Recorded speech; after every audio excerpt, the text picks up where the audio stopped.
Sa video na ito, tatalakayin natin ang ilang mga AI tool na binibigay sa atin ngayon ng mga crypto exchanges upang makagawa ng mga trading strategy. Partikular na ang mga Pionex GBT na isang version ng ChatGPT kung saan maaari mo gamitin ito upang lumikha ng mga trading strategy. Pagkatapos maaari mo subukang i-backtest ang mga ito upang makita kung talagang kumita at pagkatapos ay may patupad ang mga aktual na estratehiya na iyon gamit ang tunay na pera. Kaya tuturo natin kung paano gawin ito sa video na ito. Titingnan natin kung paano i-backtest, lumikha ng strategy at ipatupad iyon. May iwan ko mga timestamps para sa bawat iba't ibang section sa ibaba ng description. Maraming crypto exchanges ngayon ang nag-implementa ng ChatGPT at iba pang mga AI tool upang tulungan tayo sa ating mga trading strategy at iba pang information. Halimbawa dito sa Bybit, ginagamit nila ang ChatGPT o tinatawag nitong Tools GPT. Maaari kang magtanong ng mga tanong tungkol sa iba't ibang mga strategy at bibigyan ka nito ng mga trading strategy o paraan upang ipatupad ang mga ito kasama ang iba't ibang information.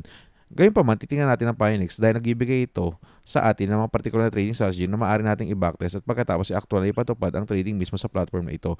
Kung wala ka pang Pionex, may iwan kong isang link sa baba upang mag-sign up ka. Maaring mayroon sila mga bonus sa trading at deposit. May mga bonus din sa trading at deposito ang Bybit. Maaari mo rin gamitin ang mga tool na GPT ng libre kung nais mo kapag nag-sign up ka para sa isang account. Kaya iwan ko ang mga link sa ibaba kung nais mo mag-sign up para sa isang account. Pagkatapos, maaari na tayong pumunta at aktual na gamitin ang mga tulad na ito upang lumikha ng isang strategy para sa atin. Dahil ang Pionex ay isang particular na plataforma ng trading bot, maraming ng iba't ibang mga bot na na-implementa sa platform.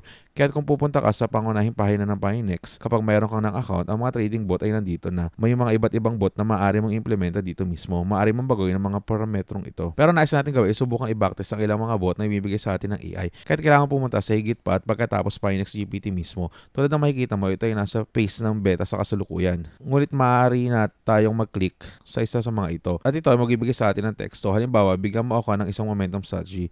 Bigyan mo ako ng isang grid strategy o isang DCA strategy. Ako ay magbigyan mo ako ng isang momentum strategy. Pagkatapos ay papakita natin ito sa atin ang kodigo na kailangan natin ipatupad. Kaya hindi na natin kailangan isulat ang kodigo o malaman kung paano ito ipapatupad. Maaari na lang nating simpleng copy at ilagay ang kodigo. Pumunta ako sa TradingView at ipapatupad natin ang kodigo na ito at aktual na i-backtest ang lahat ng mga resulta.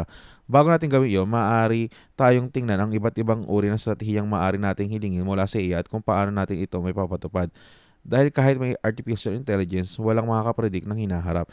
Kailangan nating malaman kung aling uri ang kalakaran ng merkado tayo para humiling ng partikular na uri ng trading strategy. Dahil ang isang AI hindi makakapredict ng hinaharap sa anumang paraan na mas mahusay kaysa sa kahit sino pa o anumang iba pang strategiya. Kaya kung ipinapatuloy mo ang maling uri ng strategy, ikaw pa rin ay mawawalan. Kaya tingnan natin ang mga uri ng strategy na maaari natin ipatupad. Ito dito ay isang normal na grid strategy lamang. Kaya kung nais mo ng mga bot bago, alam mo na isang grid bot ay isa sa pinakasikat na uri ng mga bot. Ito simple ang kapatubad ng pagbili at pagbebenta at pagkatapos nag-refresh ng lahat ng mga iyon sa loob ng isang itaas at ibabang saklaw. Ito ay mabuti para sa kalakaran ng ranggo. Kung naisip mo mag-trade sa gilid ng merkado sa isang sandali at ang presyo ay hindi talaga mamove sa ibang lugar, marahil tataas ito ng 5% o baba ng 5%, ngunit sa loob ng 6 na buwang panahon, wala kang iniisip na sobrang paggalaw ng presyo. Pagkatapos ay ang isang grid strategy ay maganda. Ito ay ibigan mag-trade ng maraming beses upang kumuha ng ilang maliit na kita mula sa merkado sa loob ng mga panig na iyon. Nagkaroon na ako ng iba pang mga video tungkol dito at nagkatrabaho ito upang talagang mapantayan ng isang kalakaran ng merkado na nag-range.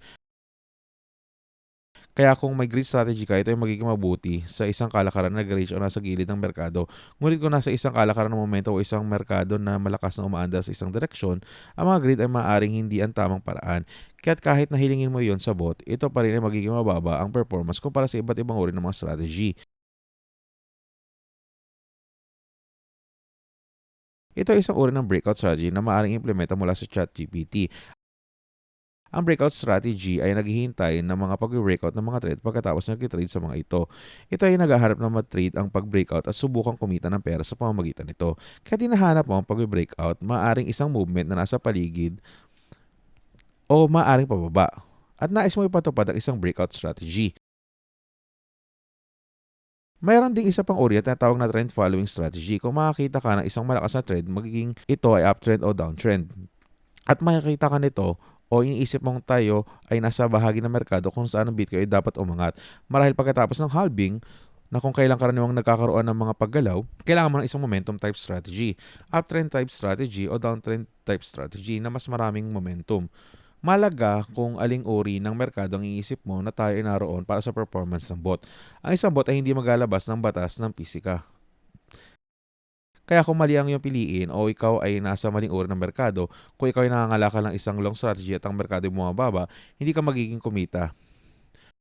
Kung ikaw ay nagtitrade ng maling strategy sa anumang kaso, ang pwede natin gawin ngayon ay kunin ang script na ibibigay sa atin ng AI at pagkatapos i-backtest ito upang malaman kung ito ba ay talagang isang nakakabuluhang strategy o hindi. O kung ito ba ay gumana sa isang tiyak na time frame. Kaya ang maaaring gawin natin ay i-press ang kopyahin at i-backtest sa trading view na button. Maring mo i-click iyon at ito ay magdadala sa iyo sa trading view upang may patupad ang strategy. Ngunit ang gagawin ko, i-press lamang ang kopya dahil gagawin ko ito ng manually sa aking trading view at ilalagay ko ito doon. Ngayon, kung wala kang trading view, ang trading view ay lubos na libre kahit maaari ka mag-sign up para sa isang account gamit ang isang email address. Iwan ko ang mga link sa trading view sa description upang maaari ka mag-sign up para sa isang account at magamit ito ng libre. Ang pwede natin gawin ngayon ay ipatupad ang script na ito na strategy sa Pine Editor. Ang pwede natin gawin ngayon ay ipatupad ang script na strategiya na ito sa script editor dito mismo. Kaya ang kailangan mong gawin ay hanapin ito sa ibaba, nakilala bilang Pine Editor. I-click ito at ilabas. Pagkatapos ay maaari natin ipatupad ang script na strategiya sa loob ng Plan Editor. Kaya't kopyahin lahat o pumili ng lahat na i-paste ang script at iyon ang dapat na skip para sa iyo dito. Ngayon, maaari mo itong isave kung gusto mo, bagaman hindi mo kinakailangan gawin ito at i-click ang add to chart o update on chart dito. Ito ay magdadagdag ng script sa iyong chart at maaari mo makita ang lahat ng mga kalakal na ipinapatupad ng stratehiyang ito sa panahon na iyon. Sa puntong ito, maaari nating tingnan ang ilang resulta ng backtest at ang mga katangian ng bot. Maaring nais mong baguhin ang ilang mga bagay upang tingnan kung paano ito talaga gumagana sa iba't ibang time frames at panahon. Kaya't ang unang bagay na maaari natin gawin ay pumunta sa mga setting at pagkatapos ay maaring baguhin ang iyong simulahing puhunan. Ako ay maglalagay lamang ng 10,000 dito. Ngunit kung nais mong maglagay ng pera sa isang bot, ilagay mo ang halaga ng pera na nais mong i-trade. Ang laki ng order ay isang bagay na maaari ring baguhin. Maaari ka mag-trade ng isang halaga ng iyong equity. Kung pipiliin mo ang 1% ng equity, gaano kalaki ng iyong puhunan sa bot ang ilalagay mo sa bawat kalakal. Ako ay naglagay ng 100 dito. Maaari mong baguhin ito upang tingnan kung paano ito makakapekto sa performance ng bot. Kaya kung ikaw ay may $1,000 dito, ilalagay mo ang $1,000 sa bawat kalakal at tingnan kung paano ito gumagana. I-press natin okay sa mga ito. Kaya kung ang maaari nating makita ay ang mga katangian ng bot, ang gusto nating tingnan ay ang performance summary. Ang net nakita ay may mga 50 ganon. Kumpara sa isang buy and hold na strategiya na ito ay nasa ibaba. Ito ay na-outperform. Ang buy and hold ay actual na nakakita sa atin ng pagkawala ng mga 12 o 13 sa simple pamimili at pananatili ng sabay nung nagsimula tayo ng bot. Kaya ang isa na ito, alam mo, mas may kakaunting kita. Nagawa itong magkaroon ng maliit na kita doon. Maaari mo makita ito mula sa pangkalahatang idea. Maaari mo rin tingnan ang bawat kalakal upang malaman kung ano talaga nangyari. Kaya karamihan sa oras, ang ginagawa nito ay binabawasan agad ang mga pagkatalo dahil ang porsyento ng kita ay hindi ganong mataas. Kung aking iiral, kaya maaari mo makita na sinusubukan itong bawasan ang mga pagkatalo at gawing mas mahaba ang mga panalo. Sa pangkalahatan, nagkaroon ito ng maliliit na kita kahit na mayroong halos pabago-bagong merkado. Ngayon, aking pinili ang momentum bot ng espesipiko upang tingnan natin kung paano ito nag-perform sa isang yugto ng panahon kung saan ang presyo ng Bitcoin ay umangat at sa gayon ang momentum ay nasa itaas. Aking binago ang 45-minute chart at ang mga katangian. Maaari mo makita na gayon ay nilalabas natin ang backtest mula sa katapusan ng 2022 hanggang sa paggawa ng video na ito sa katapusan ng Agosto 2023. Sa loob ng panahong iyon, ang Bitcoin mismo bilang isang ari-ari ang umangat ng mga 70 o ganon. Kaya ang ari-arian mismo ay may magandang kinita mula sa simpleng buy and hold. Kung ikaw ay pumasok sa strategy ng panahon iyon, ang isang momentum bot ay kinakailangan mag-perform ng mas mahusay kaysa dito para maging makabuluhan. Kung hindi ito nag-perform ng mas maganda, maaari mong hindi na lang gamitin ng bot. Kaya tingnan natin ang net nakita sa bot na ito. May kita natin sa $1,000 mula sa isang simulaing puhunan na $10,000.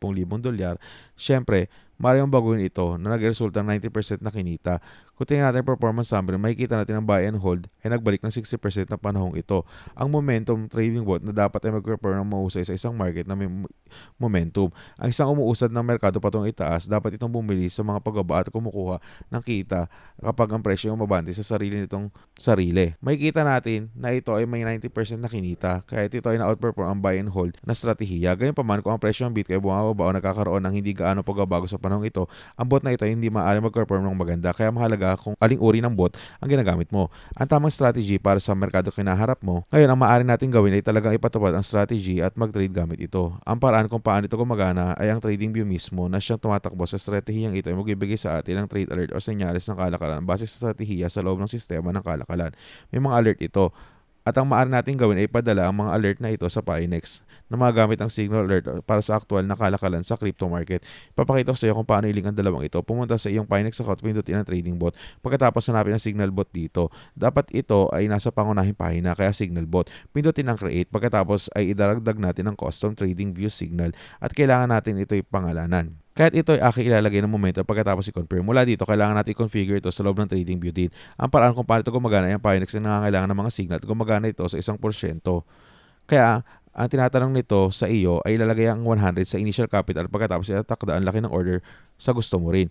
Kaya kung may maximum successive entries ni isa, ikaw ay gumagamit ng 100% ng iyong puhunan sa lahat ng oras. Kung babaguhin ko ito sa 5, makikita mo na ang default na laki ng order ay 20. Kaya lang, mag-trade ng 20% ng iyong simulaing puhunan. Gusto kong baguhin ito ng maging isa.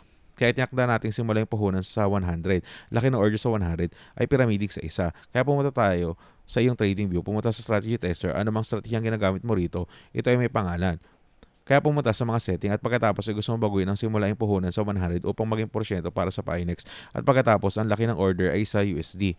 Ang pyramid nga isa rin, i-click ang OK at ito magbabago ng konti. Pagkatapos, ibabalik tayo sa Pinex, siguraduhin nagawa natin ito at nilagay ito sa loob ng ating trading view.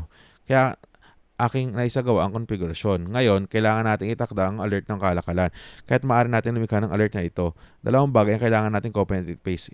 Ang webhook URL, kahit copyhin natin ito rito at saka pumunta sa ating trading view. Narito mula rito, nais mong pindutin ito na siyang alert button. Parehong screen, pindutin lamang ang mga alerto.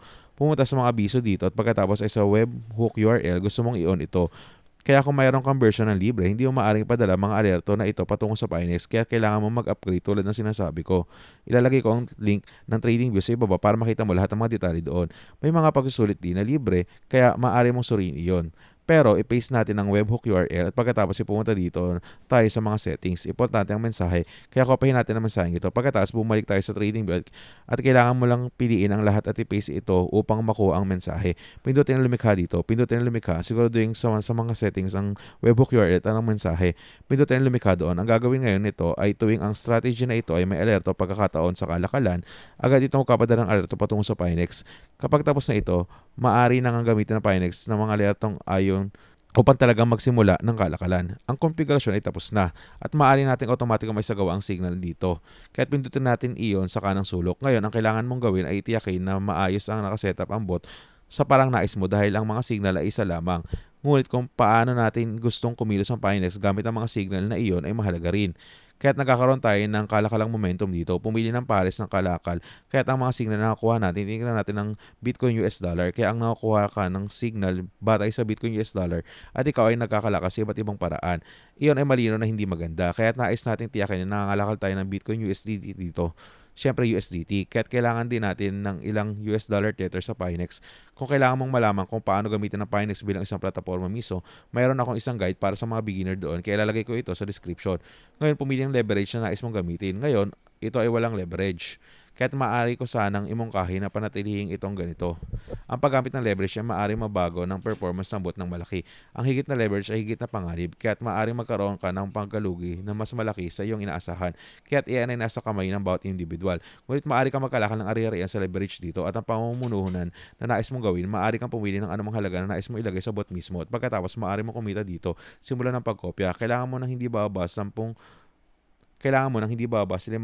upang makapagsimula ng kalakalan gamit ang bot na ito. Ibibigay mo sa sarili mo ang ilang pera para syempre sa kalakalan dahil ang bot ay maaaring mawalan at manalo. Iyon ang paraan kung paano ito itatag. Kapag tapos mo na ito, maaari mo na lang pindutin ang lumikha ng bot at ang bot na iyon ay simula ng mag-trade ng tiyak sa mga alerto na makakuha mo mula sa strategiya, mula sa trading view at gayon din ang mga parametro na iyong tinakda. Kung nais mong kansilin o baguhin ang anumang mga bot na mayroon kang takbo, maaari mong madali itong gawin sa Pinex. Bumalik ka lang sa pangunahing screen kahit sa iyong app o isang browser. Pumunta ka lamang sa tab na kanselahin sa iyong mga order sa kalakalan. Ito ay yung mga live na order. Madali mong maaaring kanselahin ang mga ito at ito yung makapawalang bisa ng anumang mga kalakal na mayroon ka sa merkado. Maaari mo rin baguhin o burahin ang mga signal na iyong natatanggap dito. Kaya kung naiisip mo ang may mali, maaaring tingnan mo ang impormasyon na iyon dito sa signal bot. Kaya sa mga signal bot at kalakalan, alam mo, ito ay tinatawag kong na mas kadong dulo. Ang mga estratehiyang ating natatanggap, hindi talaga natin alam kung paano ito magiging epekto sa hinaharap. At sa kabila ng paggamit ng mataas na teknolohiya at AI, marami pagkakataon ang mga estratehiya na bibigo rin ayon sa aking opinyon. At mahalaga kung anong uri ang merkado naroon dahil nakita ko na ang marami sa mga bot na ito at marami rin akong ginagamit para sa channel at hindi ko magbibigay ng himala. Tunay na itong ginagawa kung sinasabi nilang gagawin nito. Ngunit nasa kamay ng gumagamit ang pumili ng tamang bot para sa tamang trabaho. Kung ikaw ay may greed bot at ikaw ay nasa isang napakalakas na merkado na namumove patungo sa itaas, maaaring hindi ito maganda ang performance. Kung ikaw ay gumagamit ng momentum bot sa isang sideways na merkado, maaaring hindi rin ito maganda ang performance. Kaya't wala itong kakayang labagin ang aktual na pisika. Kailangan mo pumili ng tamang bot para sa tamang trabaho na isang kasanayan din at labis na mahirap. Pero iyon ang paraan kung paano ito gamitin. Kaya't maaari mo subukan ng mga trading bot kung iyon ang nais mo. Iwan ko ang link sa Pioneers description kung nais mong suriin ito, pati na ilang mga magabay para sa mga beginner at iba pang mga kapakipakinabang na video ukol sa mga bot mismo. Iwan ko iyon sa description din. Ako si James ng Money CG. Salamat sa panonood at see you sa susunod na video.